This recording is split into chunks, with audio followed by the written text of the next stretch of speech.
Right. So I just finished training chest and back and waiting to cook up some food now. I really should have cooked it up earlier. I wasn't prepared. Anyway, that's not the point. Just wanted to touch upon the topic of Kai Greene saying, this was about a few years back, of him saying, he was in a train with Kai video, and he says, if you're not achieving your goals, or if you're not achieving what you want to in life, it's on you. Or some of the certain things. Well, that is far from the truth, in my opinion. I had to think about that many years later, and thinking about, hang on, he's actually quite, in my opinion, he's wrong with that, because the way I see it is, surely one of his goals was to be Mr. Olympia, and if you know a thing about bodybuilding, Kai Greene is a big time, an uncrowned Mr. Olympia, which he probably never will be an Olympia.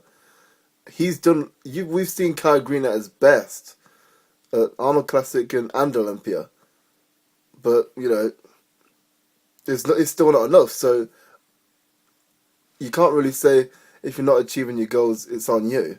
It's all down to other people as well.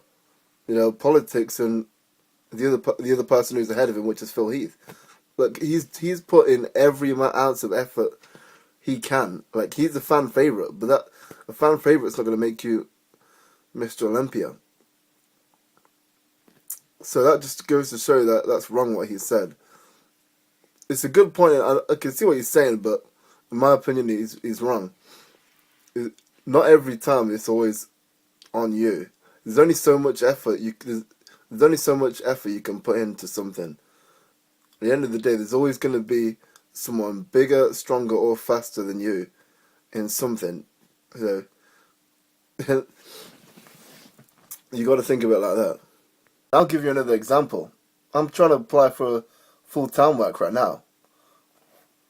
There's only so much you can say in an interview. There's only so much you can put on a CV and all that to persuade them to hire you. There's only so much you can do. At the end of the day, it's not your decision. You want the job, but it's not your decision whether you get it or not. So not everything is on you.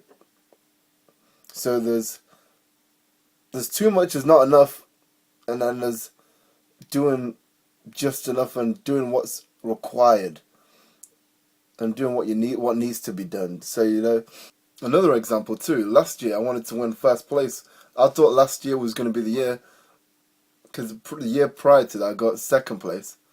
I thought this year is going to be the year, right? I'm going to get first. I already thought I won the show. Turns out I got third place. You see, you think you're going to win the show, but like I say, you got to be able to take that in bodybuilding as well. It's not all down to you, it's down to the judges. So I don't care how much cardio, how good a poser you are, like Kai Greene is. Ian is a damn good poser, Kai Greene is. Who else? So what else? I don't care how hard you diet, how hard you train. At the end of the day, it's all down to the judges. That's the bottom line, because Stone Cold and Steve Austin said so. Another example. This isn't really to back up my point there. It's just an example. You may have heard of Mike Mentzer and Ray Mentzer and Dorian Yates. Those guys train nowhere near the time Arnold did, and maybe Lou Ferrigno. Those guys train 4 or 5 hours a day, but they look damn good. But they're like Olympia contenders. So, and I remember Mike Mentzer called out Arnold for that, saying, "Oh, all you guys training for hours in the gym. I'm training under an hour, and getting the same results or whatever." You see, that's debatable, but obviously Arnold's is 7-time Mr. Olympia, so that's the argument. That's the argument done on that. Some final example. Let's say, this is very rare. Let's say a lightweight competitor wins his class, absolutely shredded to the bone, sculptured, shredded to the bone. He makes it to the overall. And what does he go up against? A heavyweight. A super heavyweight. That's the end of story. The end of story. That's all I've got to say. A heavyweight in decent condition with size. Good night. So that proves that there's only so much you can do. I mean, it's like you can come in ridiculously conditioned, but someone can just beat you on mass. So all that doesn't matter. You know, you can't. At the end of the day, there's something you can deal with. If, like, let's say if you're a lightweight or a middleweight bodybuilder, you can pose better than them, but you know you can't. This is not like say come to the day of the show. You can't. There's no way you can bring more mass than them. It's impossible. What if you're a lightweight or middleweight challenging a super heavyweight? Come on now. Or if the only way you can match them is on condition. That's literally there's no way you can.